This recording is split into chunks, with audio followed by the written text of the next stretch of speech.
In a decisive meeting with foreign investors, a businessman sees his future threatened by a devastating, unexpected event. The janitor's daughter, only 7 years old, was fluent in French learned from her late mother. Without hesitation, she took on a crucial role no one imagined entrusting to a child. If you were touched by this beautiful story of resilience and love, don't forget to subscribe to our channel and tell us which city you're watching from. Continuing. The rain lashed mercilessly against the Chicago skyline, turning the November night into a freezing ordeal for anyone caught outside. The wind howled between the skyscrapers, creating tunnels of biting cold that cut through even the thickest winter coats. In a forgotten alley between two abandoned warehouses in the city's west side, 4-year-old Lily Adams huddled inside her makeshift cardboard shelter, clutching a thin, tattered blanket around her tiny shoulders. Despite her young age, Lily's eyes held a wisdom far beyond her years. Her matted blonde hair framed a face that rarely smiled, and her small body had learned to survive on scraps and leftovers from nearby restaurants. The cardboard box she called home had been reinforced with plastic sheets she'd collected, creating a surprisingly effective barrier against the elements. Tonight, however, the storm threatened to destroy her fragile sanctuary. 6 blocks away, Michael Thompson stepped out of a high-profile business dinner, his mind still processing the 8-figure deal he'd just closed. At 42, he was at the pinnacle of his career, CEO of Thompson Enterprises, one of Chicago's most successful tech companies. The valet had gone to retrieve his car when the sky opened up with renewed fury. Michael cursed under his breath, realizing he'd left his umbrella in the office. His custom-tailored suit offered little protection against the deluge. "Your car will be here in 5 minutes, Mr. Thompson," the restaurant manager informed him apologetically. "There seems to be some issue with the valet system." Michael nodded, checking his watch. His wife Rebecca would be waiting at home, probably already irritated that he'd missed his son Ethan's bedtime again. He decided to walk toward the parking area rather than wait, thinking he could meet the valet halfway. It was a decision that would change his life forever. A sudden gust of wind ripped his phone from his hand as he was checking messages. Michael watched in disbelief as the device skittered across the wet pavement before disappearing down a side street. With a groan of frustration, he followed, the rain soaking him completely within seconds. The phone had led him into an unfamiliar part of the city. As Michael bent to retrieve the device from a puddle, he realized he was lost.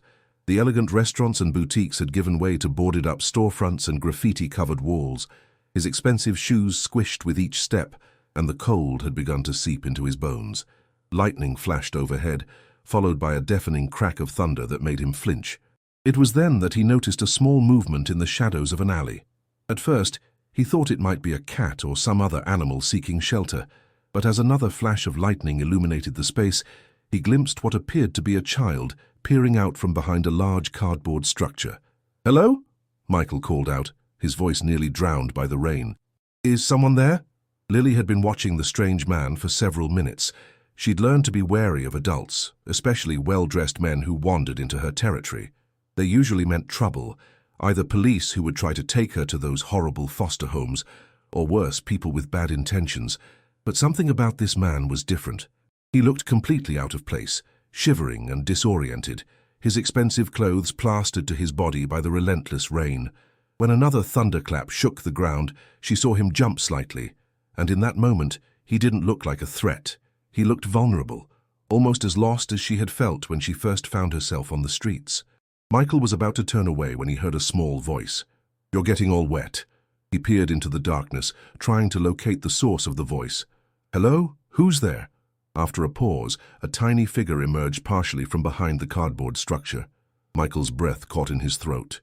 A child, no more than 4 or 5 years old, stood watching him with serious eyes that seemed to evaluate his every move. "You shouldn't be out in the rain," the little girl said matter-of-factly. "You'll get sick." Michael found himself speechless. What was a child doing alone in this alley?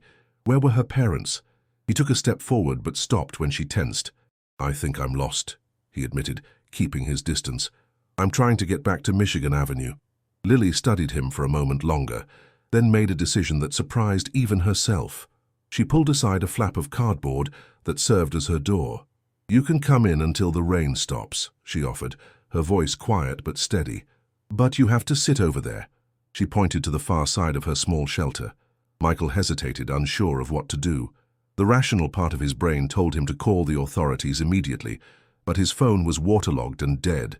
Something in the girl's eyes, a mixture of caution and unexpected compassion, made him crouch down and peer inside the makeshift home. What he saw broke his heart. The interior of the box had been carefully arranged with a small collection of treasures, a few children's books with warped pages, a worn teddy bear missing an eye, a plastic cup, and a folded newspaper that appeared to serve as both mattress and blanket. A small battery-powered lantern provided meager light. Do you live here?" he asked gently. Lily nodded, pride evident in her voice as she replied, "I built it myself, it doesn't leak much." As if to contradict her, a drop of water fell from the ceiling, landing on her nose. She wiped it away nonchalantly, as if such inconveniences were simply part of life. Against his better judgment, Michael ducked inside, careful to keep to the side she had indicated. The space was surprisingly warm compared to the biting cold outside, though far from comfortable. He noticed how the child kept a clear path to the exit, maintaining her escape route. "My name's Michael," he said, keeping his voice soft. "What's yours?" The girl eyed him suspiciously before answering. "Lily? Thank you for letting me in, Lily. That's very kind of you." She shrugged. "You looked cold and scared of the thunder." Michael found himself smiling despite the situation. "I was, a little. I don't like storms much." "Me neither," Lily admitted, relaxing slightly. "But they don't last forever." They sat in silence for a while, listening to the rain drum against the cardboard roof. Michael's mind raced with questions. How long had she been here? How had she ended up alone? Who was looking for her? "Are you hungry?" Lily suddenly asked, reaching for a small plastic bag tucked in the corner. She pulled out half a sandwich wrapped in a napkin. "Jimmy from the deli gave me this. I was saving it, but you can have some." Michael felt something crack inside his chest. Here was a child with almost nothing, offering to share her precious food with a complete stranger, a man who had never known true hunger a day in his life. He gently declined. "That's very generous, but I already ate dinner. You should keep it." Lily nodded, carefully rewrapping the sandwich and putting it away. "For breakfast, then." As the rain continued to pour, Michael made a silent promise to himself. Whatever her story was, whatever circumstances had led to this child living in a cardboard box in one of America's wealthiest cities, he would not walk away and forget her. He couldn't. "Do you have a home?" Lily asked unexpectedly. "With walls and a real roof?" "I do," Michael answered, watching her face carefully. "I have a house with my wife and my son. He's a little older than you. His name is Ethan. Is it warm there?" The question was asked with such simple longing that Michael had to swallow hard before answering. "Yes, it's very warm. And dry." Lily nodded thoughtfully, as if processing this information for future reference. "That's good. Everyone should have somewhere warm when it rains." Morning came with reluctant sunshine breaking through Chicago's lingering clouds. Michael Thompson sat in his corner office on the 48th floor of the Thompson Tower, staring absently at the skyline. The business reports spread across his desk remained untouched. His mind was elsewhere, in a small alley with a cardboard shelter and a little girl named Lily. The previous night, after the rain had subsided, he had tried to convince Lily to let him help. He'd offered to take her somewhere safe, somewhere warm, but she had firmly refused. "I'm okay here," she had insisted, her small face set with determination. "Other places aren't safe for me." When he'd suggested calling social services, she'd become visibly frightened, retreating to the far corner of her makeshift home. "Please don't. They'll put me in another bad place. I won't stay there anyway. I always run away." Eventually, Michael had been forced to leave, but not before giving her his business card and all the cash in his wallet. She had accepted the money with solemn thanks, but had studied the card with suspicion, as if it might be some kind of trap. Now back in his world of corporate luxury, the contrast was jarring. The leather chair beneath him cost more than most people's monthly rent. The suit he wore could feed a family for weeks. Yet he couldn't shake the image of Lily offering him half her sandwich. A knock on his door interrupted his thoughts. His executive assistant, Jessica, entered with a stack of contracts. "The legal team needs these signed by noon," she said, then paused, noticing his distraction. "Is everything all right, Mr. Thompson? You seem elsewhere today." Michael hesitated. "Jessica, have you ever seen a homeless child? I mean, actually encountered one, face to face?" Jessica seemed surprised by the question. "Can't say that I have." "Why do you ask?" Michael sighed, spinning his chair to face the window. Last night I met a little girl living in a cardboard box, 4 years old, all alone in this city. That's terrible, Jessica replied, genuine concern in her voice. Did you call the authorities? She was terrified of that idea, mentioned bad experiences with the system. He turned back to face his assistant. I need to find her again, Jessica. I need to make sure she's okay. Jessica placed the contracts on his desk. What are you thinking of doing? I'm not sure yet, but I know I need help. Michael picked up his phone. Cancel my appointments for the afternoon and get me Jack Wilson on the line. Within an hour, Jack Wilson sat across from Michael. A former police detective turned private investigator, Jack had helped Thompson Enterprises with background checks and security issues for years. He listened intently as Michael described his encounter with Lily. So, you want me to find this girl? Jack clarified, making notes in a small notebook. Yes, but discreetly. I don't want to scare her or force her into the system if it's as bad as she claims. I need to know she's safe, to understand her situation better. Jack nodded thoughtfully. Did she give you a last name? Adams. Lily Adams. But I have no idea if that's real or if she even knows her full name. Description: blonde hair, blue eyes, thin, obviously undernourished. Speaks remarkably well for her age. Seems very intelligent, very adaptable. Michael paused. She's created this small home for herself. It's heartbreaking, but also impressive how resourceful she is. Jack made a few more notes. Location? Michael gave him the details of the alley where he'd found Lily's shelter. I'm not sure if she stays there permanently or moves around. Most street kids have a territory, but they rarely stay in exactly the same spot every night. It's safer that way. Jack closed his notebook. I'll start looking today. Do you want me to approach her if I find her? Michael considered this. Just observe for now, I don't want to frighten her. Let me know when you locate her, and I'll decide next steps then. After Jack left, Michael found himself unable to focus on work. He pulled up information about Chicago's homeless children on his computer. The statistics stunned him. Thousands of children without permanent homes, many falling through cracks in an overburdened system. How had he lived in this city his entire life and remained so blind to this reality? At home that evening, the opulence of his North Shore mansion felt obscene. Rebecca greeted him with a kiss, looking elegant as always in designer loungewear. You're late, she noted, though without real irritation. Tough day. Michael nodded, his mind still preoccupied. Where's Ethan? Upstairs with his tutor. They're working on his science project. Rebecca studied her husband's face. What's wrong, Michael? You look troubled. He wondered how to explain what he'd experienced, how to convey the profound dissonance he felt. I met someone last night during the storm, a little girl living on the streets. Rebecca's perfectly shaped eyebrows rose. On the streets? You mean homeless? Yes, 4 years old, Rebecca, living in a cardboard box. His wife's expression shifted to one of concern. That's awful. Did you call child services? She was terrified of them, implied she'd had bad experiences before. Rebecca moved to the kitchen island, pouring herself a glass of wine. Well, I'm sure the authorities would know what's best. These situations are complicated.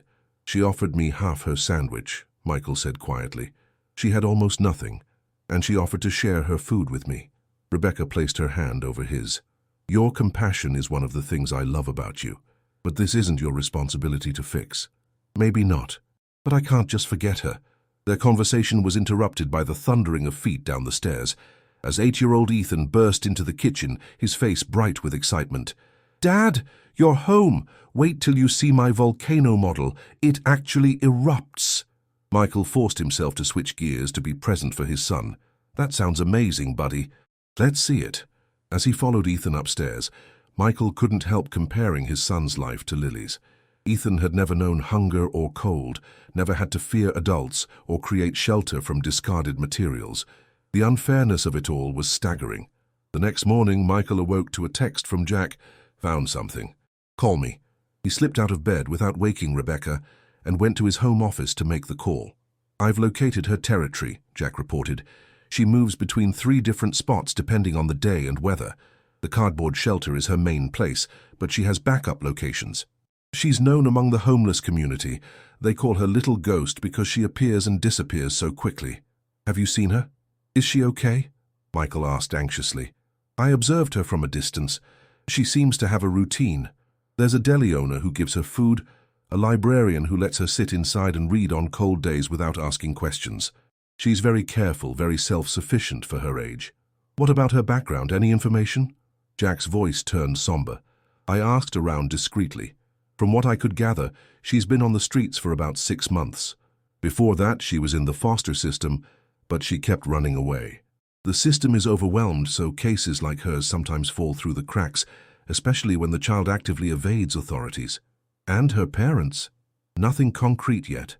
I'm still looking into it. But Michael, there's something else. She's sick. Michael's grip tightened on the phone. What do you mean? I saw her yesterday evening. She was coughing badly, looked feverish. The forecast says temperatures are dropping again tonight, possibly snow.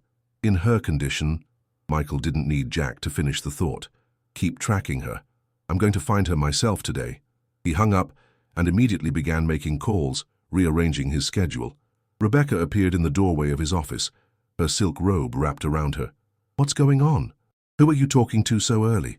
I need to go out, Michael replied, already changing into casual clothes. The investigator found Lily, the little girl I told you about. She's sick, and with this weather coming... Rebecca frowned. Michael, I understand you're concerned, but shouldn't professionals handle this? There are agencies for this sort of thing. The agencies are exactly what she's running from, Michael countered. Something's wrong with the system if a 4-year-old prefers living in a box to being in their care. And what exactly do you plan to do if you find her? Bring her here? Rebecca's voice held a note of alarm. Michael paused in the middle of putting on his shoes. The thought had crossed his mind, but he hadn't fully considered the implications. I don't know yet, I just know I need to help her somehow. Rebecca sighed, her expression softening slightly. Your heart is in the right place. It always is. But please think this through carefully. We can donate to charities, fund programs. There are ways to help without getting personally involved. But Michael knew that writing a check wouldn't ease the weight on his conscience. Not this time. I'll call you later, he promised, kissing her cheek before heading out. Following Jack's directions, Michael spent hours searching Lily's known locations. The cardboard shelter was empty, as was her secondary spot behind a laundromat. As afternoon faded into evening and temperatures began to drop, worry gnawed at him. Where was she? The first snowflakes of the season began to fall, delicate but threatening in their promise of bitter cold to come. Michael finally found Lily in the children's section of the public library, huddled in a corner with a picture book open on her lap. Even from a distance, he could see she was unwell. Her small face was flushed with fever, and she kept suppressing coughs behind her tattered sleeve. The kind-faced librarian Jack had mentioned was keeping a watchful eye on her while pretending to shelve books nearby. He approached carefully, not wanting to startle her. "Hello, Lily." She looked up, recognition flickering in her fever-bright eyes. "Mr. Michael." Her voice was hoarse, barely above a whisper. "You remember me?" He smiled, crouching down to her level. "I've been looking for you." Wariness immediately replaced recognition. "Why?" "I was worried about you, especially with the snow coming." He gestured to the windows where white flakes were now falling steadily. "And it looks like you're not feeling well." Lily shrugged, but the movement triggered a coughing fit that left her gasping for breath. The librarian glanced over with concern. "Lily," Michael said gently, "you need medicine and a warm place to stay until you're better. Will you let me help you? Just until the cold weather passes." She clutched her book tighter. "They'll take me away." "Who will?" "The people in the office. They say they'll find me a good home, but they don't. They never do." Her blue eyes filled with tears. "I don't want to go back there." Michael's heart ached at the fear in her voice. "What if you came to stay with me and my family? Just for a little while until you're feeling better. No offices, no paperwork. Just a warm bed and medicine." Lily studied his face, searching for deception. "And then what?" "Then if you want to leave, I won't stop you." It was a promise he wasn't sure he could keep, but in that moment, he meant it. "But I think you'll like it there. My son Ethan has lots of books and toys he'd be happy to share." Lily's gaze drifted to the window, where the snow was coming down harder now. She coughed again, her small body shaking with the effort. "Okay," she finally whispered. "But just until I'm better." The librarian approached as Lily gathered her few possessions, the book she'd been reading, and a small backpack containing everything she owned in the world. "She's been coming here for months," the woman told Michael quietly. "I've been trying to gain her trust, but she won't let anyone call social services." "Are you family?" "A friend," Michael replied. I'm going to make sure she gets medical attention. The librarian seemed relieved. She needs it. That cough has been getting worse for days. She hesitated. You will take good care of her, won't you? I promise, Michael assured her. Outside, he lifted Lily into his car, alarmed at how light she felt, how he could feel her ribs through her thin jacket. Her skin burned with fever against his hands. He turned the car's heater to maximum as they pulled away from the curb. First, we need to get you to a doctor, he said, glancing at her in the rearview mirror. Panic flashed across her face. No hospitals! They'll call the people from the office. Michael considered this dilemma. She clearly needed medical attention, but he understood her fear. An emergency room would indeed contact child services immediately. I have another idea, he said, pulling out his phone to make a call. Dr. Peterson, it's Michael Thompson. I need a favor, and it's urgent. An hour later, they were in the private office of Dr. Sarah Peterson, a pediatrician whose children attended the same exclusive private school as Ethan. She examined Lily thoroughly while Michael waited anxiously. Pneumonia, she confirmed, putting away her stethoscope. Early stages, but concerning given her overall condition. She's malnourished and shows signs of previous untreated infections. She needs antibiotics, rest, proper nutrition, and warmth. She wrote out prescriptions, her expression professionally neutral, but her eyes full of questions she was too discreet to ask. Thank you for seeing us after hours, Michael said, taking the prescriptions. I appreciate your discretion. Dr. Peterson nodded. Just make sure she gets the care she needs, Michael. All of it. The implied message was clear. This child needed more than just medicine. While Lily dozed in the car, exhausted from the examination, Michael called home. Rebecca answered on the second ring. I found her, he said without preamble. She's very sick, pneumonia, I'm bringing her home. A long silence followed. Michael, have you really thought this through? She has nowhere else to go, Rebecca. She's terrified of the system, and after seeing her condition, I understand why. She's been failed by every adult in her life. And what exactly are we supposed to do with her? We're not foster parents. We haven't been vetted or trained. This could be legally complicated. Michael watched snow collecting on the windshield. I know, but right now I'm just asking for a few days, until she's better. After that, we can figure out something more permanent. Rebecca sighed heavily. All right, for a few days, but Michael, we need to be realistic about this situation. Thank you, he said sincerely. We'll be home soon. Could you prepare the guest room, and maybe ask Maria to make some soup? After stopping at a pharmacy for Lily's prescriptions, they finally arrived at the Thompson mansion. Lily, who had been drifting in and out of sleep, awoke as the car pulled through the imposing gates. Her eyes widened at the sight of the sprawling estate, with its manicured grounds now covered in a pristine layer of snow. Is this where you live? She asked in disbelief. Yes, this is my home. Michael parked near the front entrance. And you're welcome to stay here until you're feeling better. Lily stared at the massive house, clearly intimidated. It's like a castle. Michael smiled. It's just a house. A big one, but still just a house. Rebecca met them at the door, her expression a careful mask of polite concern. Michael could tell she was making an effort, and he appreciated it. Hello, Lily, she said, her voice gentle. I'm Rebecca, Michael's wife. We have a room all ready for you, and our housekeeper has made some chicken soup. Lily regarded Rebecca warily, staying close to Michael's side. Thank you, Mom. The formality from such a young child seemed to catch Rebecca off guard. Her expression softened slightly. You can call me Rebecca. Let's get you settled and then you can have some soup, okay? They led Lily to the guest room, which had been hastily but thoughtfully prepared. Fresh flowers sat on the nightstand, and a selection of children's books had been placed on the bed, clearly taken from Ethan's collection. Where is Ethan? Michael asked as he helped Lily sit on the edge of the bed. In his room. I thought it best to explain the situation to him first, Rebecca replied. As if on cue, there was a soft knock on the door, and Ethan peeked in, curiosity evident on his face. At 8 years old, he was tall for his age, with his father's dark hair and his mother's green eyes. Is this her? He asked, staring at Lily with undisguised interest. The girl from the cardboard house? Ethan, Rebecca admonished gently. Where are your manners? Sorry, he said, not sounding particularly sorry. He approached Lily with the directness only children can manage. I'm Ethan. My dad said you live in a box you built yourself. That's pretty cool. I tried to build a fort in the backyard once, but The gardener took it down. Despite her fever and exhaustion, Lily's lips twitched in what might have been the beginning of a smile. Mine has plastic over the top so the rain doesn't come in too much. Ethan looked impressed. Smart, I didn't think of that.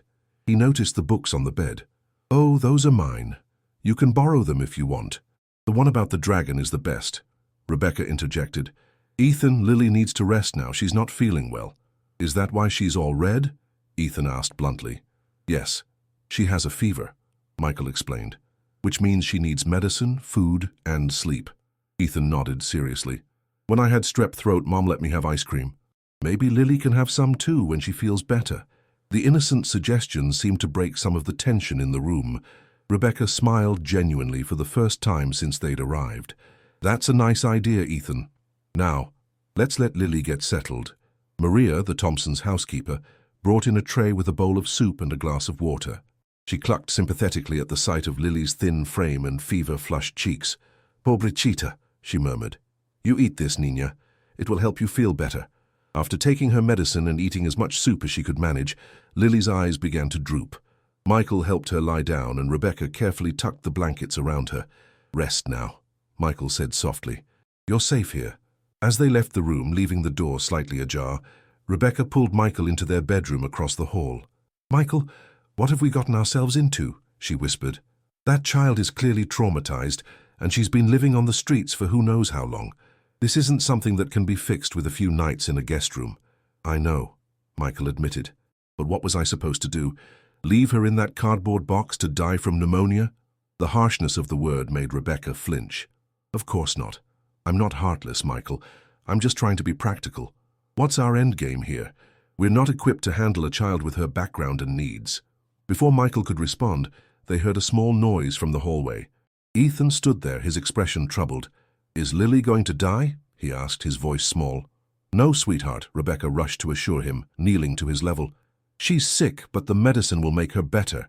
Then why did Dad say she would die in her box? Michael joined them, placing a hand on Ethan's shoulder. I didn't mean that exactly. But Lily was very sick, and being out in the cold would have made it much worse. That's why she needed to come here where it's warm and safe. Ethan considered this. So she's staying with us now? Michael and Rebecca exchanged glances. For a little while, Michael said carefully. Until she's feeling better. I think she should stay forever, Ethan declared with the simple certainty of a child. Nobody should live in a box, even if it has plastic on top. With that, he turned and went back to his room, leaving his parents to consider the complicated situation they now found themselves in. Temporary guardians of a streetwise 4-year-old who trusted no one, least of all the system designed to protect her. Lily's first morning in the Thompson household revealed the vast gulf between her world and theirs. When Michael checked on her before leaving for work, he found her bed empty, the sheets neatly arranged. For a moment, panic seized him. Had she run away already? Then he noticed the small feet poking out from beneath the bed. He crouched down and peered underneath. Lily lay curled on the floor, her backpack serving as a pillow, the blanket from the bed pulled down around her. Lily, he called softly, are you okay under there? Her eyes, still glassy with fever but more alert than yesterday, met his. The bed is too soft, she explained simply. It feels like falling. The statement, delivered with such matter-of-fact resignation, struck Michael like a physical blow. Of course, she wasn't used to beds at all, let alone the luxury mattress in the guest room. I understand, he said, making no move to force her out, but it's warmer up on the bed. Maybe we can make it firmer for you. Lily considered this, then slowly emerged from her hiding place. Her blonde hair was tangled, her borrowed nightgown, one of Ethan's old t-shirts, hanging loosely on her thin frame. How are you feeling today? Michael asked, resisting the urge to feel her forehead for fever.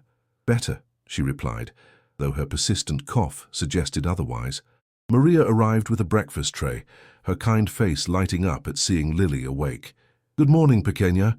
I've brought you some oatmeal with honey and orange juice, good for growing strong. Lily stared at the food as if it might disappear, a look Michael had seen yesterday with the soup. She ate cautiously at first, then with increasing eagerness as she realized no one was going to take it away. I need to go to work, Michael told her, but Maria will be here, and Rebecca works from home today. Ethan has school but will be back this afternoon. Is there anything you need before I go? Lily shook her head, then hesitated. My house. My things. Michael understood immediately. Your cardboard house and your belongings. Don't worry, they're safe. I asked someone to make sure nothing happens to them.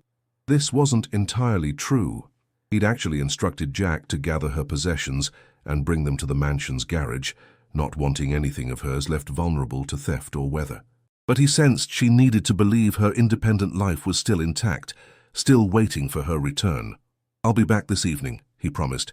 Just focus on getting better, okay?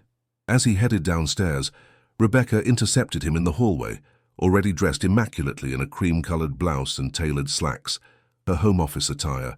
How is she? She asked, her voice lowered. Still feverish but eating. I found her sleeping under the bed, said the mattress was too soft. Rebecca's perfectly maintained eyebrows drew together. Under the bed. Michael, this situation is even more complicated than I thought. This child clearly has serious trauma and attachment issues. We're in over our heads. She just needs time, Michael insisted. And patience. Rebecca sighed. I've cleared my schedule to work from home today, but I have video conferences until 3. Maria will keep an eye on her, but... She trailed off, looking uncomfortable. But what? I'm not sure how to interact with her, Rebecca admitted. What do you say to a 4-year-old who's been living on the streets? Who sleeps under beds because mattresses feel wrong to her? Michael kissed his wife's cheek. Just be yourself. She's a child, not an alien species. After Michael left, Rebecca found herself unusually anxious as she prepared for her first video conference. The Thompson mansion had never felt so large and empty, despite having Maria bustling about and a sick child upstairs. She'd always been confident in her role as Ethan's mother. She'd read all the parenting books, attended the right classes, created the perfect environment for his development. But Lily presented a challenge outside her carefully constructed expertise. Midway through her second conference call, Rebecca heard a soft knock at her home office door. Maria peeked in, looking apologetic. Mrs. Thompson, I'm so sorry to interrupt, but the little one is asking for water, and I need to run to the market for dinner ingredients. Rebecca nodded, muting her call. It's fine, Maria. I'll check on her. Finding a glass of water, Rebecca hesitantly approached the guest room. The door was ajar, and she could see Lily sitting cross-legged on the floor examining one of Ethan's books with intense concentration. I brought you some water, Rebecca announced, entering the room. Lily looked up, instantly alert and wary in a way no child should be. Thank you, Mom. Rebecca, she corrected gently, setting the glass down. Are you feeling any better? Lily nodded. Though her flushed cheeks suggested otherwise, Rebecca noticed she was still wearing the oversized t-shirt from the night before. We should probably find you some clothes that fit better. I think I have some things Ethan has outgrown that might work for now. These are fine, Lily said, plucking at the shirt. I've had worse. The simple statement hung in the air between them.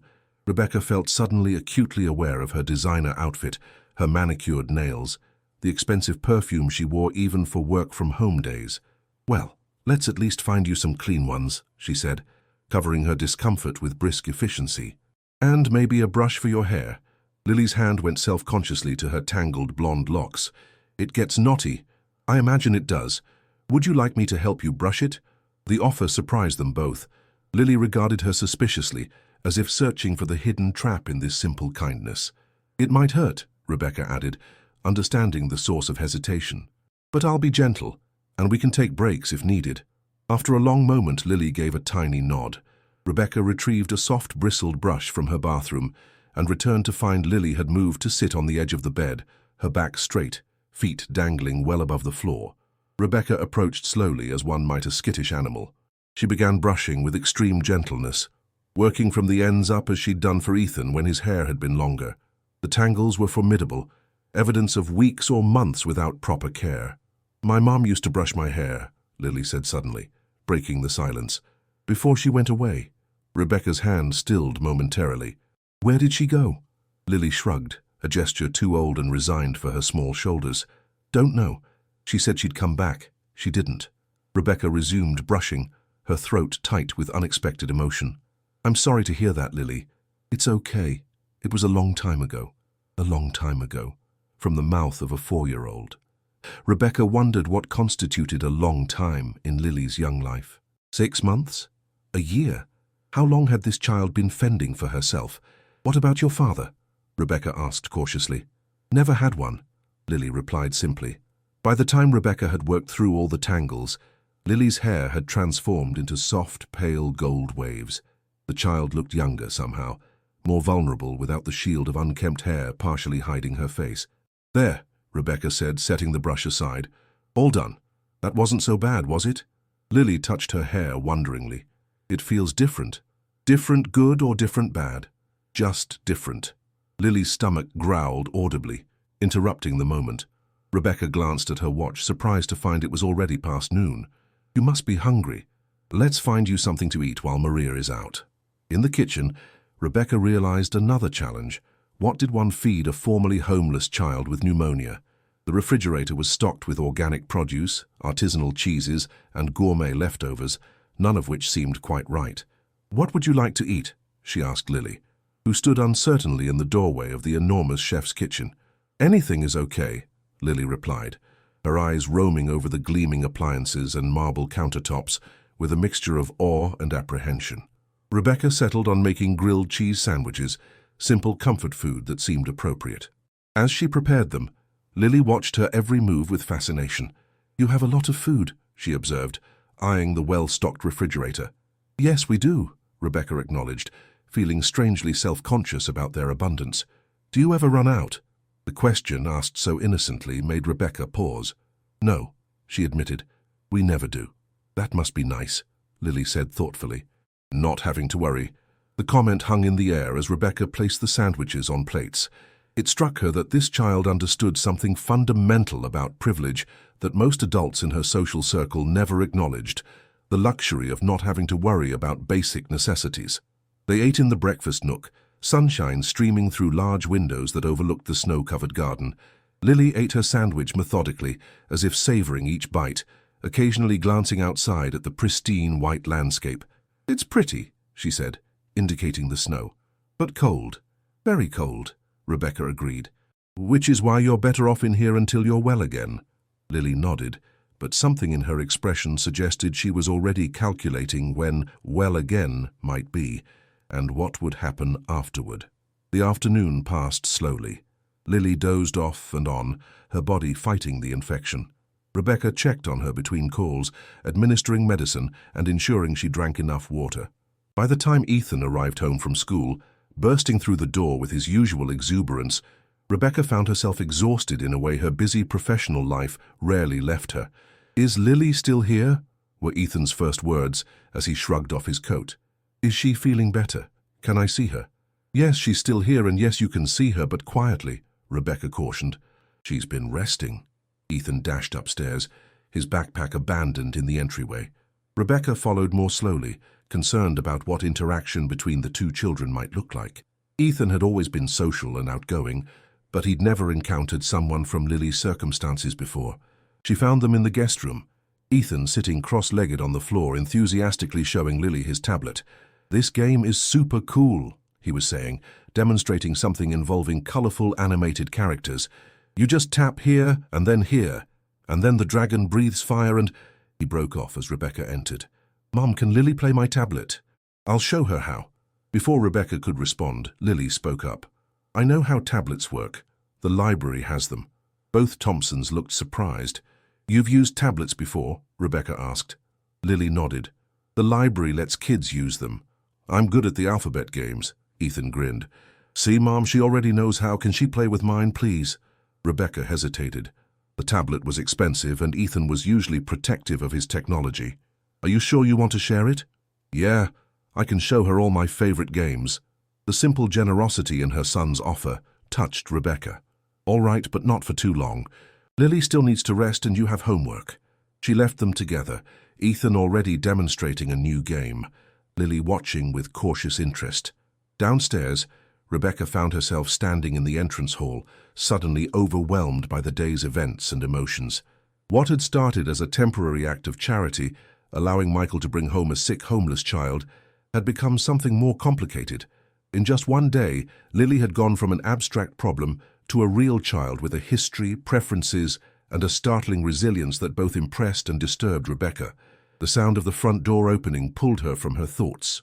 Michael entered, his expression immediately questioning. "How did it go?" he asked, hanging up his coat. Rebecca considered her answer carefully. "It was, educational," she finally said. "For both of us." By the fourth day of Lily's stay, subtle changes had begun to reshape the Thompson household. The guest room gradually transformed with small touches. A nightlight shaped like a star, a stack of picture books on the bedside table, a soft plush rabbit that Ethan insisted she borrow until she felt better. Lily still preferred sleeping on the floor, but now she built a nest of blankets beside the bed rather than hiding underneath it. Her fever had broken, though the cough persisted. Dr.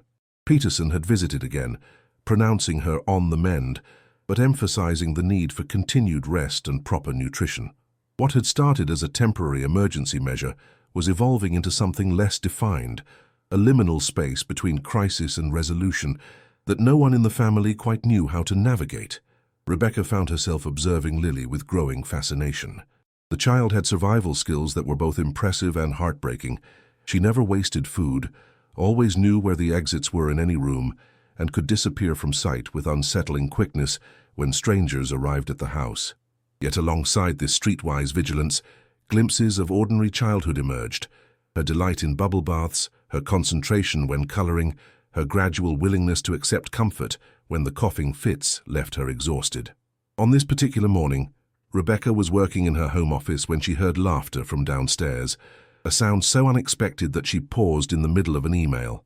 She followed the sound to the kitchen, where she found a scene she could never have imagined a week ago.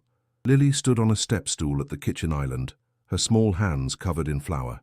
Beside her, Maria was demonstrating how to knead dough, her experienced hands guiding Lily's tentative ones. The child's face was alight with concentration and pleasure, a smudge of flour on her cheek. "You are a natural pequeña," Maria was saying warmly. "My grandmother taught me to make bread when I was just your age." "My grandma made cookies," Lily offered unexpectedly, "with cinnamon." It was one of the few personal details she had shared since arriving. Rebecca lingered in the doorway, reluctant to interrupt this rare moment of openness. "Did she now?" Maria responded, her tone encouraging. "Perhaps we will make cinnamon cookies next time, yes?" Lily nodded, her attention returning to the dough beneath her hands. It was then that she noticed Rebecca watching. Instead of withdrawing as she might have days earlier, she simply said, "We're making bread." "I can see that," Rebecca replied, entering the kitchen fully. "It looks like you're doing a great job. Maria says we can eat it for dinner," Lily explained, a hint of pride in her voice. "There's nothing better than fresh bread," Rebecca agreed, meeting Maria's eyes with silent gratitude for this moment of normalcy she had created for Lily. Later that afternoon, Michael came home early, carrying a large paper bag. He found Lily and Ethan in the family room, building an elaborate fort out of sofa cushions and blankets. "I brought something for you, Lily," he announced, setting the bag down. She emerged cautiously from the fort, curiosity warring with her instinctive wariness of gifts. Since arriving, she had accepted necessary items like clothing, with reluctant grace, but anything that seemed purely indulgent made her uncomfortable, as if accepting such things would create an obligation she couldn't repay. "It's not exactly new," Michael explained, sensing her hesitation, "but I thought you might want it." From the bag he pulled a worn teddy bear with one missing eye, her bear from the cardboard shelter. Lily's eyes widened in recognition. "Bear," she whispered, reaching for the toy with uncharacteristic eagerness. "I had your things brought here for safekeeping," Michael explained. "The rest is in the garage, but I thought you might want Bear with you now." Lily clutched the shabby toy to her chest, her expression a complex mixture of relief and gratitude. "Thank you," she said, with unusual warmth. Ethan peered at the bear with interest. "He's missing an eye," he observed. "Like a pirate. He lost it a long time ago," Lily explained, her fingers gently touching the empty socket. "We could fix him," Ethan suggested. "Mom has a sewing kit. She fixed my dinosaur when his tail came off." Lily considered this, looking down at the bear thoughtfully. "Maybe, but he's used to being like this." "What's his name?" Ethan asked. "Just Bear," Lily replied, as if the concept of giving the toy a more specific name had never occurred to her. "That's a good name," Ethan declared seriously. "Simple, like how Dad is just Dad and Mom is just Mom." The logic seemed to reassure Lily, who nodded in agreement before carefully placing Bear in a position of honor within their blanket fort. That evening after dinner, which included Lily's freshly baked bread, much praised by everyone. The family gathered in the living room. It had become an unspoken routine over the past few days. Michael would read aloud from one of Ethan's books while the others listened. Tonight, however, Ethan had a different suggestion. Can we watch a movie instead? I want to show Lily The Lion King. I've never seen a movie, Lily admitted quietly. This simple statement created a moment of stunned silence. Ethan looked genuinely shocked. Never. Not even once. Lily shook her head. I've seen bits on the TVs in store windows, and the library has movie days, but I never stayed for those. Why not? Ethan asked, genuinely curious. Lily shrugged. Too many people, and they ask questions if you're alone.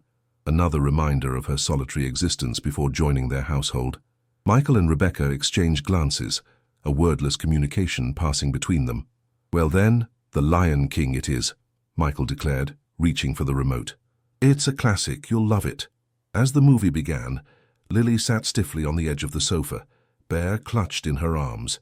Gradually, as the story unfolded, she relaxed, her eyes growing wider with each new scene.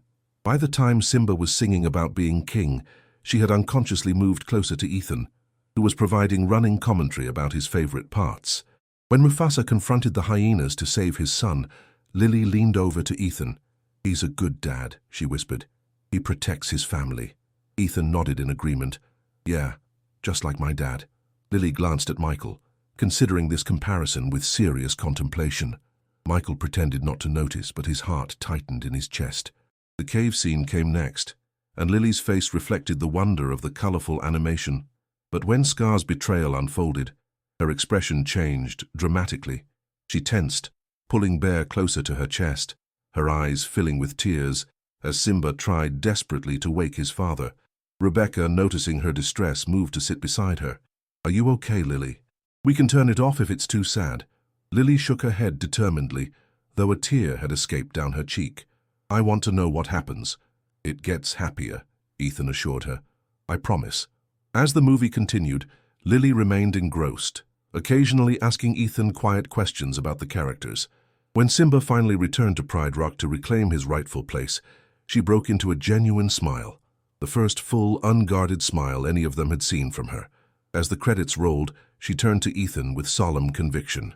That was the best thing I've ever seen. Wait till you see Frozen, Ethan replied enthusiastically. Elsa has ice powers. After Ethan had gone to bed, Michael found Lily still in the living room, looking at the now dark television screen thoughtfully. Did you enjoy your first movie? He asked, sitting beside her. She nodded. Simba had to be brave, even though he was scared. Yes, he did, Michael agreed. Being brave doesn't mean you're not scared. It means doing what's right even when you are scared. Lily considered this wisdom, her small face serious. I get scared a lot, she admitted softly. Everyone does, Michael told her. Even grown-ups. Even you. Especially me, he confessed. I was scared when I found you sick in the library, scared you wouldn't get better.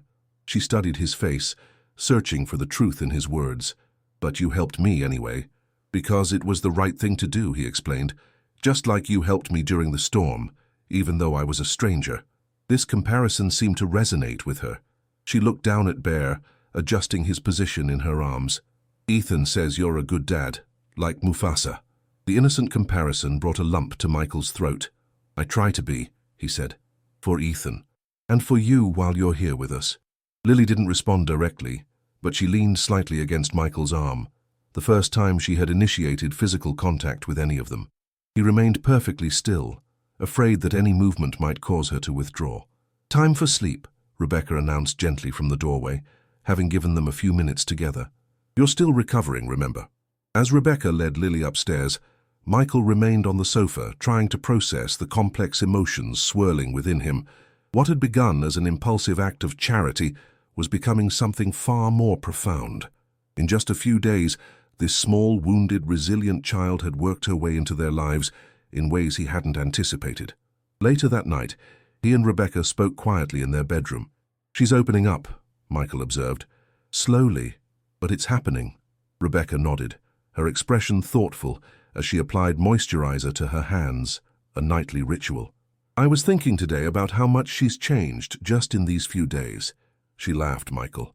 Actually laughed while baking with Maria. I heard, he said with a smile. It's a good sound. It is, Rebecca agreed. She hesitated, then added, I called a colleague today, Diane Lewis, the family lawyer. I asked her hypothetically what would be involved if someone wanted to become a temporary guardian for a child in Lily's situation. Michael looked at his wife in surprise. You did? Rebecca shrugged, avoiding his gaze. It was just a preliminary conversation, to understand the options. And what did she say? It's complicated, but not impossible. There would be home studies, background checks, interviews. The fact that she was essentially abandoned and has been avoiding the system makes it both easier and harder in different ways. Michael took his wife's hand. Rebecca, are you saying what I think you're saying? She met his eyes finally. I'm not saying anything definitive, I'm just exploring possibilities. The pneumonia is improving, but she's still malnourished, still traumatized. Sending her back to the streets or into a system she's terrified of. It feels wrong, Michael. I know, he agreed. I've been thinking the same thing. But I didn't want to pressure you. This is a huge decision, one that would affect all of us, especially Ethan. Ethan adores her already, Rebecca pointed out. He shared his tablet, Michael, his tablet. You know how territorial he is about his electronics. Michael smiled at this evidence of their son's acceptance. He does seem to have appointed himself her personal guide to all things fun. Rebecca's expression grew more serious.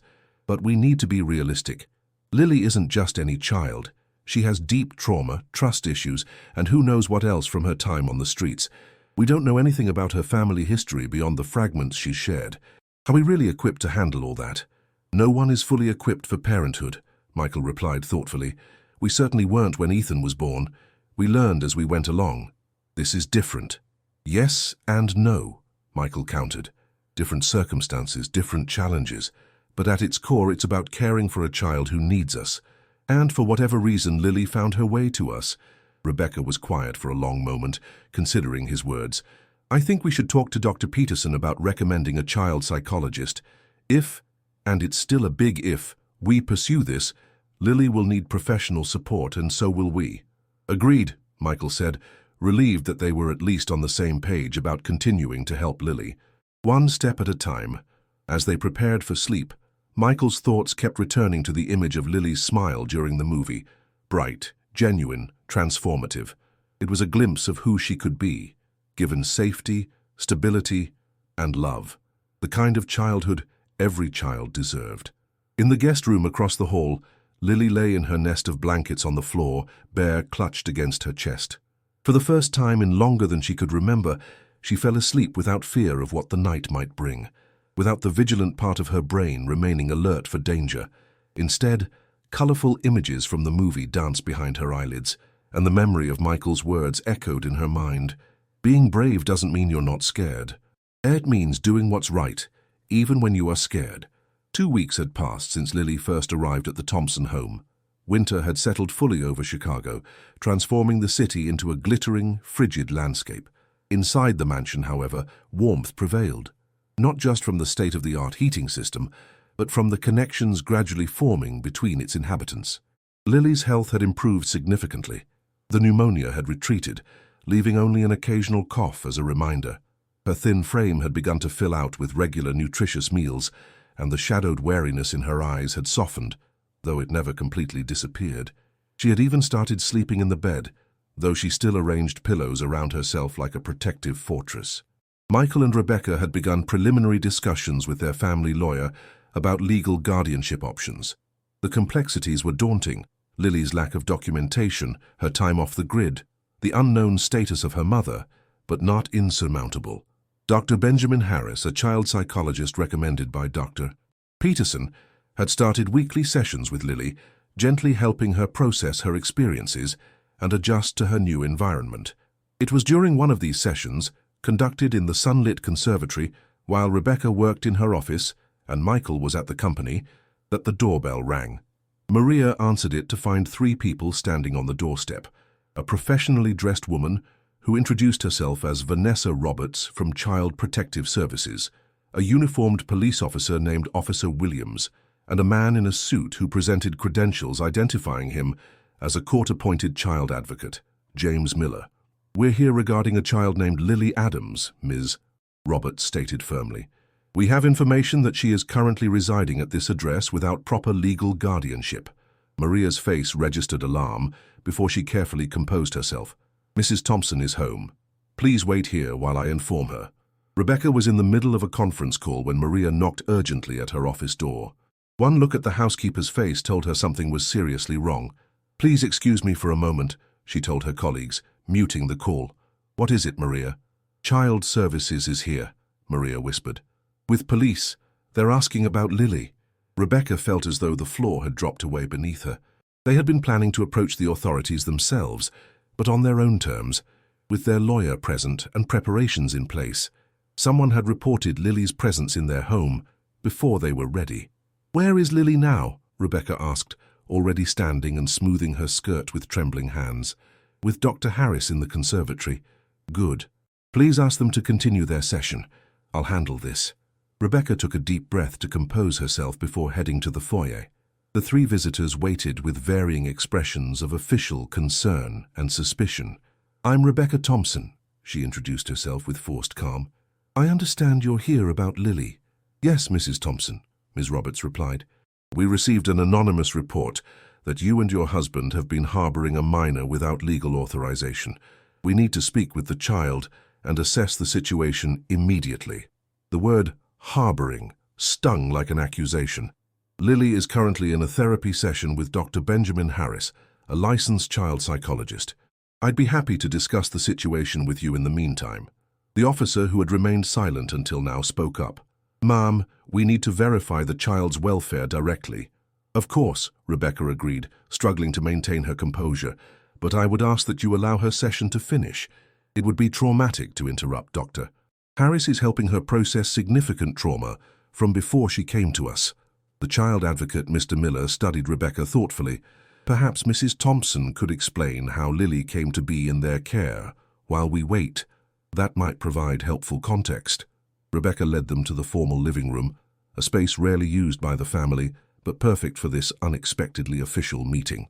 As they settled into the elegant furniture, she called Michael, her fingers shaking slightly as she dialed. They're here, she said simply when he answered. Child Services, with police. I'm on my way, Michael replied immediately. Call Diane. Rebecca then phoned their lawyer before turning back to her unwelcome guests. With as much poise as she could muster, she explained how Michael had encountered Lily during the storm, found her again when she was desperately ill, and brought her home for emergency medical care. We've been consulting with our family attorney about the proper legal steps, she concluded. Lily was extremely ill when she came to us. Pneumonia, malnourishment, exposure. Our primary concern was her immediate health and safety. Ms. Roberts made notes throughout Rebecca's explanation, her expression giving nothing away. And you have documentation of this medical condition? Records of treatment? Yes. Dr. Sarah Peterson has been overseeing her care. We have all her records and prescriptions. And at no point did you consider contacting the proper authorities? The social worker pressed. Rebecca chose her next words carefully. Lily expressed extreme fear of being returned to the system. She told us she had run away from several foster placements. Given her critical medical condition, we made the decision to stabilize her health first, while exploring the appropriate legal channels. Mrs. Thompson, Officer Williams interjected, regardless of your intentions, taking in a minor without proper authorization is a serious matter. Before Rebecca could respond, they heard the front door open and close forcefully. Moments later, Michael strode into the room, still in his business suit, his face a mask of controlled tension. I understand there's some concern about Lily, he said, his voice steady but with an undercurrent of steel. I hope we can address this calmly and with her best interests at heart. As Michael joined the conversation, reiterating their account of finding Lily and emphasizing the emergency nature of their intervention, Ethan arrived home from school. Maria tried to intercept him, but he burst into the living room, his backpack still on. Dad, you're home early, he exclaimed, then stopped short at the sight of the strangers. His expression shifted as he processed the formal atmosphere and tense faces. What's going on? Is something wrong? Ethan, these people are here to talk about Lily, Michael explained carefully. Why don't you go upstairs and start your homework? But Ethan, perceptive as always, connected the dots with alarming speed. Are they going to take her away? He demanded, his young face flushing with indignation. She belongs here with us. Ethan, Rebecca said gently, please go upstairs. We'll explain everything later. No, he protested, dropping his backpack to the floor. Lily's my friend. She's getting better here. She smiles now and everything. Ms. Roberts turned her attention to Ethan, her professional demeanor softening slightly.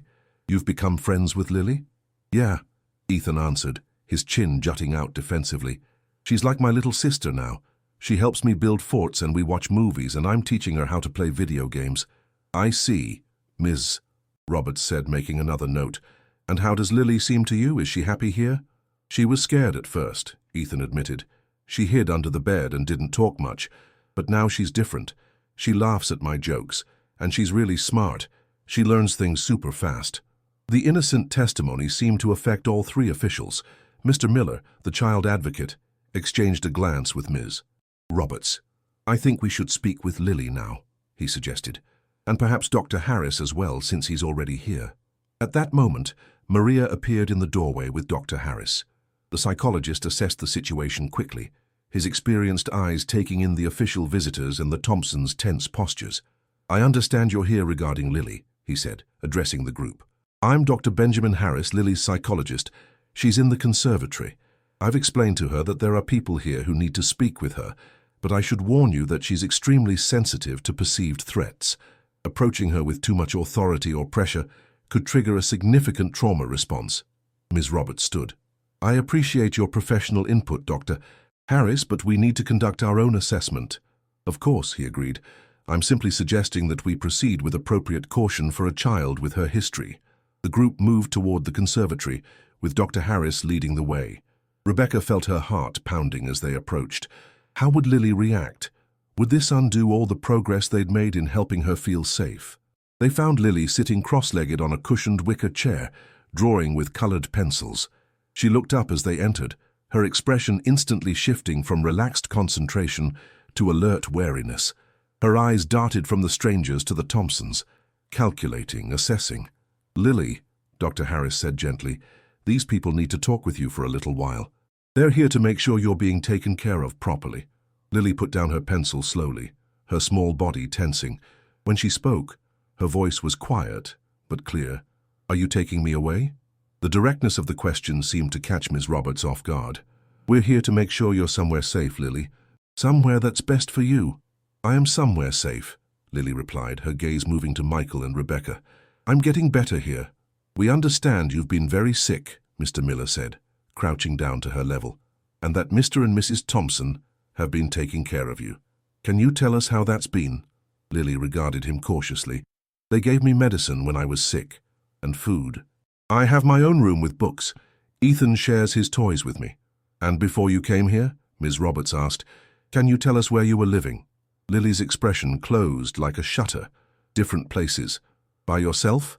Officer Williams asked, his tone gentler than before. Lily nodded. I take care of myself. What about your mom, Lily? Ms. Roberts pressed. Do you know where she is? She went away, Lily said flatly. She's not coming back.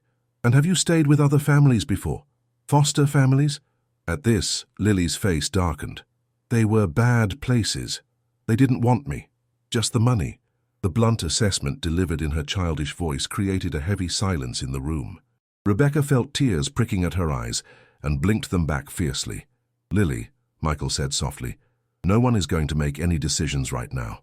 These people just need to ask some questions and make sure you're okay. Lily looked at him searchingly, then at Rebecca and Ethan, who had slipped into the room behind them. I want to stay here, she stated with surprising firmness. Please don't make me leave.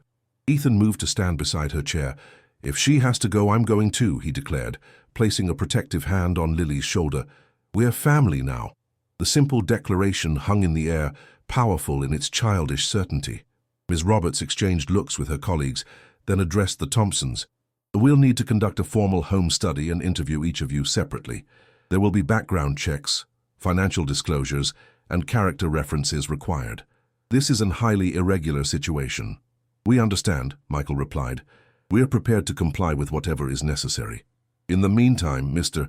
Miller added, we'll need to make a determination about Lily's immediate placement. Rebecca stepped forward. Please, she said, her professional composure cracking slightly. She's been through so much already. Another disruption, another new environment. It would be devastating for her progress. I concur, Dr. Harris interjected. From a psychological perspective, removing Lily from what has become a stable and supportive environment would likely cause significant regression and reinforcement of her abandonment trauma. Ms. Roberts consulted briefly with her colleagues, speaking in low tones that didn't carry to the others. Finally, she turned back to the group. Given the circumstances and the professional assessment of Dr. Harris, we're willing to consider a temporary arrangement while the proper evaluations are conducted. The Thompsons would be granted emergency temporary guardianship pending full review and court approval. Relief washed over Rebecca so intensely that she had to steady herself against the back of a chair. Michael moved to her side, his hand finding hers and squeezing tightly. However, Ms. Roberts continued firmly, there will be regular home visits, and any sign that this arrangement is not in Lily's best interest will result in immediate removal and placement in authorized foster care. We understand, Michael assured her. Thank you. As the officials prepared their preliminary paperwork and scheduled the first official home study, Lily remained in her chair, watching everything with solemn attention. Ethan stayed by her side, occasionally whispering explanations or reassurances. Rebecca knelt beside Lily's chair. It's okay, she said softly. You don't have to leave. Lily studied her face, searching for deception or uncertainty. Promise? Rebecca hesitated, aware of the complexity of their situation and the many hurdles still ahead. I promise we will do everything possible to keep you safe and with us, if that's what you want. Lily nodded slowly, then reached for the drawing she had been working on. She handed it to Rebecca, a colorful depiction of 5 figures standing before a large house. The tallest two were clearly Michael and Rebecca, the medium-sized one was Ethan, the smallest was Lily herself, and the 5th figure appeared to be Maria. It's us, Lily explained simply. Our family. Rebecca looked at the drawing, then at the child who had created it, a child who, despite everything she had endured, still possessed the capacity to hope, to connect, to imagine belonging somewhere. In that moment, Rebecca knew with absolute certainty that she would fight with everything she had to make Lily's drawing a reality. 6 weeks had passed since the night Michael found shelter in Lily's cardboard home. Outside the Thompson mansion, the first significant snowfall of the new year transformed Chicago into a winter wonderland. Inside, Lily stood at the window of her room, no longer the guest room but officially hers, watching the snow with quiet fascination. She wore a new dress, soft blue with tiny silver stars, though she had carefully preserved her old jacket in the back of her closet, unwilling to part with this last reminder of her previous life. The past weeks had been filled with a whirlwind of official visits, paperwork, and interviews. Child Protective Services had conducted thorough background checks on the Thompsons. Social workers had observed family interactions during scheduled and surprise visits. Psychologists had evaluated Lily's adjustment and well-being. Through it all, the temporary guardianship had remained in place, allowing Lily to stay with the only people who had earned her trust in years. Rebecca sat at her vanity, applying a light touch of makeup for the day ahead. She caught Michael's reflection in the mirror as he adjusted his tie.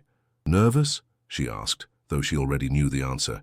Terrified, he admitted with a smile that didn't quite mask his anxiety. You? Same, Rebecca confessed, but ready. More than ready. Today was the day they had been working toward for weeks, their final court appearance for the formal adoption hearing. Their lawyer, Diane Lewis, had prepared them meticulously, but still the gravity of what they were undertaking weighed heavily on them both. Rebecca finished her makeup and turned to face her husband. I keep thinking about that anonymous call to CPS, she said. I was so angry at the time, but now it seems like it was the push we needed, Michael finished for her. To make this official, to stop pretending it was just temporary. Rebecca nodded. I still wonder who made that call, though. Neither of them had ever directly asked, but both harbored suspicions. The timing had been too convenient, coming just as they were beginning serious discussions about permanent guardianship. Rebecca had initially suspected one of the household staff, perhaps concerned about the unusual situation. Michael had wondered if Jack Wilson, in his thoroughness, had decided they needed an external push to formalize their arrangement. The truth had come out unexpectedly during a tense moment when Rebecca's mother had visited from Boston. Eleanor Preston, formidable and opinionated, had expressed concerns about their decision to adopt a street child with who knows what genetic predispositions. The argument that followed had culminated in Eleanor admitting she had been the one to call Child Protective Services, hoping they would come to their senses and place Lily elsewhere. Instead of driving them apart, the interference had only strengthened their resolve. Rebecca had asked her mother to leave, making it clear that acceptance of Lily was non-negotiable. It had been a painful rupture, but one that clarified their priorities as a family. "Are we doing the right thing?" Rebecca asked now, voicing the doubt that occasionally still surfaced. "Taking on a child with so much trauma, so many unknowns?" Michael crossed the room to take her hands in his. "I asked Dr. Harris the same question last week. You know what he said? The right question isn't whether you're doing the right thing. It's whether you're committed to doing the thing right. And we are, Rebecca. We're committed to giving Lily everything she needs. Stability, therapy, patience, love, for as long as it takes." Rebecca squeezed his hands, drawing strength from his certainty. "Yes, we are." A soft knock at their door preceded Ethan's entrance. Already dressed in his suit for court, he looked both grown-up and endearingly childish, with his carefully combed hair and crooked tie. "Is it time yet?" he asked eagerly. "Lily's ready. She let Maria put ribbons in her hair and everything." "Almost time," Michael assured him, moving to straighten his son's tie. "You look very handsome, buddy." "Dad," Ethan said seriously, "after today, will Lily really be my sister? Like forever?" "That's the plan," Michael confirmed. "The judge will make it official." "Good," Ethan declared with satisfaction. "I always wanted a sister. And Lily needs us. She told me once that she didn't think families were real, not like in movies. But now she knows they are." The simple observation, delivered with a child's directness, caught both parents off guard. Rebecca bent to kiss Ethan's forehead, hiding the sudden moisture in her eyes. "Go tell Lily and Maria we'll be down in 5 minutes," she instructed, her voice slightly husky. After Ethan left, Rebecca turned back to Michael. "Out of the mouths of babes," she said softly. "Sometimes I think Ethan understands more about what Lily needs than all the experts combined." "Children see clearly," Michael agreed. "They don't overthink things the way we do." Downstairs, they found Lily waiting in the entrance hall, a vision in her new dress with delicate ribbons threaded through her blonde hair. Maria stood beside her, fussing with the ribbons and murmuring encouragement in a mixture of English and Spanish. At the sight of Michael and Rebecca, Lily straightened, her expression a mixture of nervousness and determination. "You look beautiful, Lily," Rebecca said warmly. "Thank you," Lily replied, her voice soft but steady. "Maria says I look like a princess." "Absolutely," Michael agreed, crouching down to her level. "Are you ready for today?" Lily nodded solemnly. "Dr. Harris explained everything. The judge will ask me questions, and then I'll be adopted." "That's right," Michael confirmed. "And it's okay if you're nervous." "We all are a little bit. Even you," Lily asked, echoing their conversation from weeks ago. "Especially me," Michael admitted with a smile. "But it's a good kind of nervous," Rebecca added, smoothing a stray strand of Lily's hair, "like before something wonderful happens." The drive to the courthouse was quiet, each of them absorbed in their own thoughts. Ethan occasionally pointed out landmarks to Lily, who watched the city pass by with wide eyes. This was only her second time in the Thompsons' luxury SUV. The first had been the night Michael brought her home, feverish and barely conscious. At the courthouse, they were met by Diane Lewis, elegant and confident in a charcoal suit. "Everything is in order," she assured them quietly. "The judge has reviewed all the documentation and reports. This should go smoothly." They were led to a surprisingly intimate courtroom. Unlike the imposing chambers seen on television, this space was designed to be less intimidating for family matters, particularly those involving children. Judge Eleanor Martinez, a woman in her 50s, with kind eyes and a no-nonsense demeanor, presided from behind a simple wooden desk rather than an elevated bench. The proceedings began with formal introductions and a review of the case. Judge Martinez spoke directly to the Thompsons about their petition to adopt Lily, confirming their understanding of the responsibilities they were undertaking. She then reviewed the reports from Child Protective Services, Dr. Harris, and the court-appointed advocate, all of whom had recommended approval of the adoption. Finally, she turned her attention to Lily. "Lily," she said gently, "I'd like to ask you a few questions. Is that okay?" Lily nodded, her small hands clasped tightly in her lap. "You've been living with the Thompson family for a while now. How do you feel about staying with them permanently? About becoming part of their family?" Lily glanced at Michael, Rebecca, and Ethan before answering. "I feel safe," she said carefully. I didn't know what that was before, being safe. And is that something you want? To stay with them forever? Yes, Lily replied without hesitation. They're my family now. They found me when I was sick, and they didn't send me away when I got better. The simple testimony, delivered in her clear, childish voice, held more power than the most eloquent legal argument. Judge Martinez nodded thoughtfully, making a note before continuing. I understand that before you met the Thompsons, you were living on your own for some time. That must have been very difficult for someone so young. Lily shrugged, a gesture that conveyed both resilience and the lingering impact of her experiences. I learned how to be careful, how to find food and stay warm, but I was alone a lot. And now? Now I'm not alone, Lily said simply. Now I have people. Judge Martinez smiled, the professional reserve softening. Thank you, Lily. You've been very brave.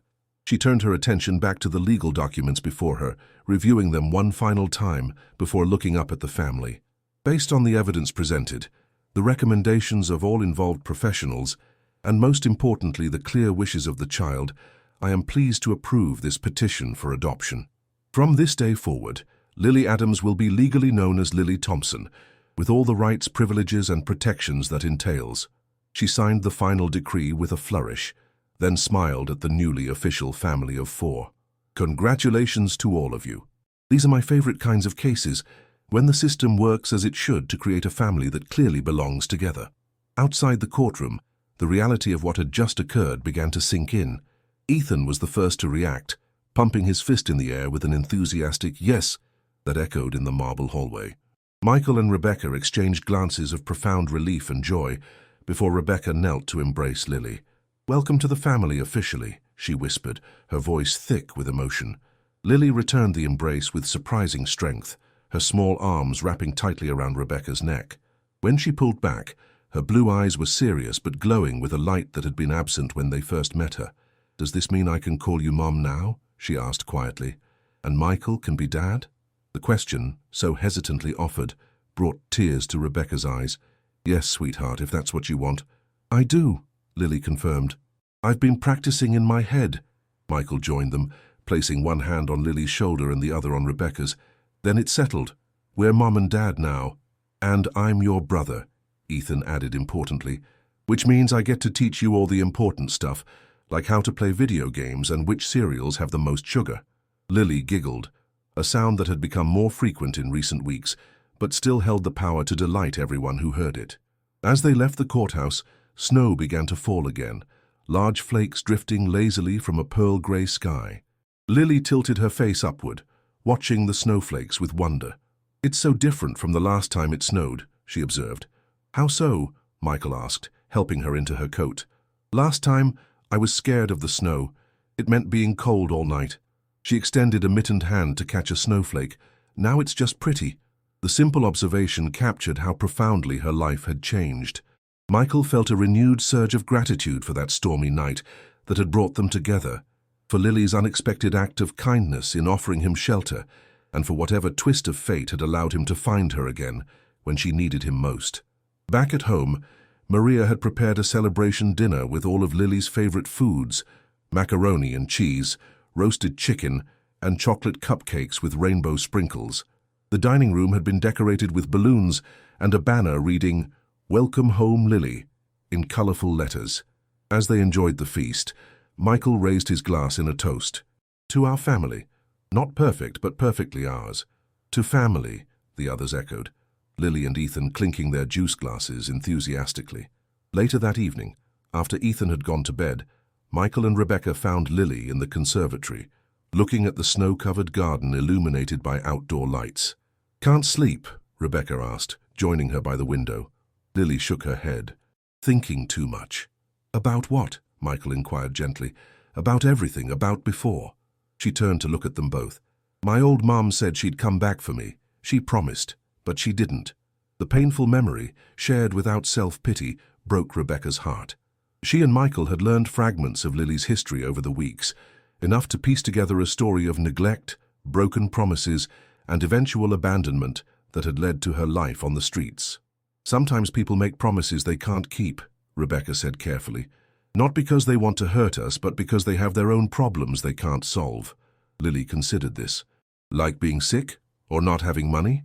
Sometimes yes, Michael confirmed, but that doesn't make it okay. You deserved better. But then I wouldn't have met you, Lily pointed out with surprising insight. If she had come back, I wouldn't be here now. The observation, so mature for her 5 years, left them momentarily speechless. It was Rebecca who finally responded, drawing Lily into a gentle embrace. Life works in strange ways sometimes, she said softly, but I'm very, very glad you're here with us now. Me too, Lily agreed, leaning into the embrace with a trust that had been hard-won. After tucking Lily into bed with Bear faithfully at her side, Michael and Rebecca retreated to their room. Through the window they could see the garden where Michael had recently begun plans for a children's play area, a swing set, a sandbox, perhaps even a treehouse in the old oak. The future stretched before them, different from what they had once imagined, but no less bright. I never thought our family would grow this way, Rebecca admitted, leaning against Michael's shoulder. But now I can't imagine it any other way. I know what you mean, Michael agreed. Sometimes I try to picture our lives if I hadn't gotten lost that night, if I hadn't found her again at the library. It seems impossible now. Maybe it wasn't chance, Rebecca suggested thoughtfully. Maybe it was exactly what was supposed to happen. Whether fate, chance, or something in between, the journey that had brought them together had transformed them all. From a tiny cardboard shelter to a mansion, from strangers to family, their story had unfolded in ways none of them could have predicted. Outside, the snow continued to fall, covering the city in a blanket of pristine white. Inside, warmth and love enveloped the Thompson home, a sanctuary now not just of luxury and privilege, but of healing, hope, and new beginnings. In her room, Lily drifted towards sleep, safe in the knowledge that she belonged somewhere at last. The cardboard shelter had protected her body, but this home, these people, were sheltering her heart, helping it grow strong and whole again. As she closed her eyes, her last drowsy thought was a simple one. She was Lily Thompson now, she had a family, and she was home. Dear listeners, we hope the story of Lily and the Thompsons has touched your heart. Their journey from a chance encounter in a cardboard shelter to becoming a family reminds us that love and compassion can transform lives in the most unexpected ways. For more emotional stories that explore the bonds of family, healing and hope, be sure to subscribe to our channel by clicking the button on your left. If Lily's journey moved you, please leave a like and share your thoughts in the comments below. We've created a special playlist of similar heartwarming tales about found families and new beginnings that you can access by clicking the link in the description. Every day, we bring you these unique stories that explore the complexity and beauty of human connections. What moment in Lily's story resonated with you most? We can't wait to read your comments and continue this journey together.